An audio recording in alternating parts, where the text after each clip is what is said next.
देखिए, आप ही मेरे लिए मोदी है। आप जाकर के वादा कर देना, मैंने ठान के रखा है, मैं गरीब के पक्के घर बनाऊंगा। सालाना 12,000 रुपये की आर्थिक मदद।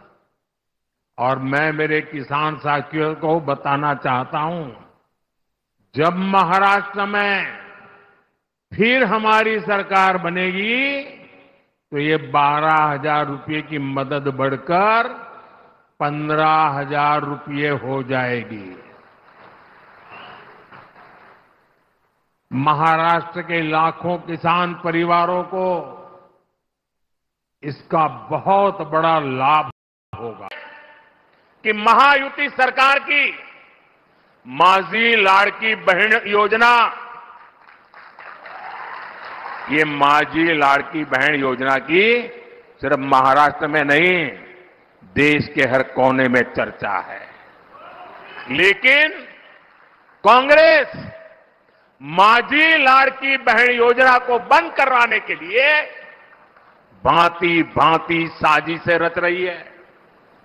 कांग्रेस के इकोसिस्टम वाले लोग इस योजना के खिलाफ कोर्ट तक पहुंच गए हैं।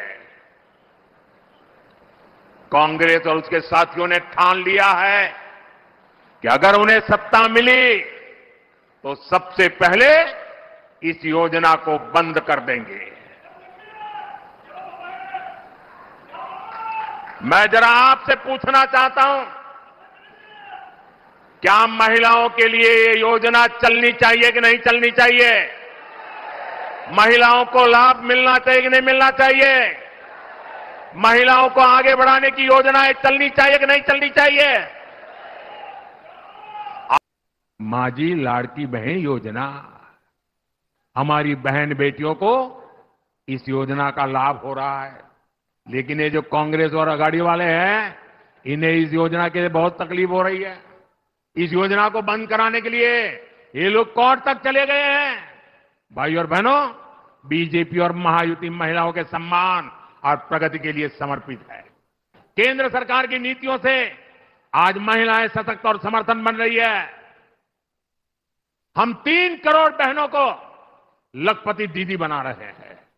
महिलाएं आज ड्रोन दीदी बन रही है, देश की प्रगति में सक्रिय भूमिका निभा रही है।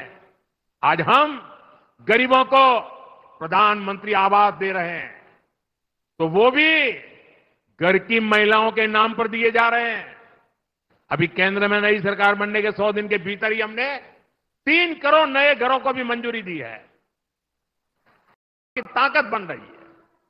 साथियों, कांग्रेस और इसके साथियों को न बाबा साहब आंबेडकर के संविधान की परवाह है, न कोर्ट की और न ही देश की भावना की। ये सिर्फ दिखावे के लिए जेब में खाली पन्नों वाले संविधान की किताब लेकर घूमते हैं। कल आपने देखा, उनकी पोल खुल गई। जब संविधान की रक्षा की बात आती है, जब संविधान के सम्मान की बात आती है, ये उल्टा ही काम करते हैं। ये कांग्रेस वाले ऐसे हैं, 75 साल तक जम्मू कश्मीर में बाबा साहब आंबेडकर के संविधान को लागू नहीं होने दिया। 75 साल तक देश में एक संविधान नहीं था। जम्मू कश्मीर का संविधान अलग था, वो बाबा साहब आंबेडकर वाला नहीं था।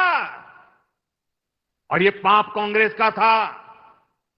कांग्रेस ने आर्टिकल 370 की ऐसी दीवार बना दी थी कि बाबा साहब आंबेडकर का संविधान वहां घुस ही नहीं सकता था। भाजपा एनडीए ने आर्टिकल 370 को हटाया और एक देश एक संविधान लागू किया। और मेरी बाबा साहब आंबेडकर को सबसे बड़ी श्रद्धांजलि है।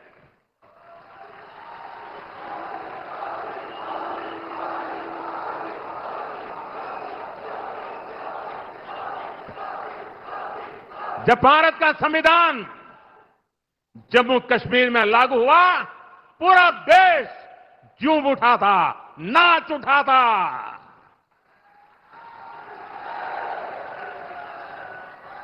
मैं जरा मेरे नासिक के लोगों को पूछना चाहता हूं, नासिक के लोग बताइए, क्या आर्टिकल 370 हटने से आपको खुशी हुई कि नहीं हुई? जरा जोर से बताइए, खुशी हुई कि नहीं हुई? ये कांग्रेस वालों के कान फट जाए ऐसे बोलिए, खुशी हुई कि नहीं हुई? आपको खुशी हुई, लेकिन कांग्रेस और उसके साथियों के पेट में चूहे दौड़ने लग गए, उनको दर्द हो गया। आपने टीवी पे देखा होगा, 2-3 दिन पहले जम्मू कश्मीर की विधानसभा में कांग्रेस और इसके साथियों ने 370 फिर से लागू करने के लिए हंगामा किया। ये लोग फिर चाहते हैं कि जम्मू कश्मीर से बाबा साहब आंबेडकर का संविधान फिर से जम्मू कश्मीर से निकाल दिया जाए, हटा दिया जाए। ये लोग फिर चाहते हैं कि वहां दलितों को, वाल्मीकि समाज को जो आरक्षण 75 साल बाद मिला है, उसे छीन लिया जाए। संविधान के विरुद्ध, दलितों, पिछड़ों, आदिवासियों के विरुद्ध इसी साजिश में जितनी गुनहगार कांग्रेस है, उतने ही अगाड़ी के उनके बाकी साथी दल भी है।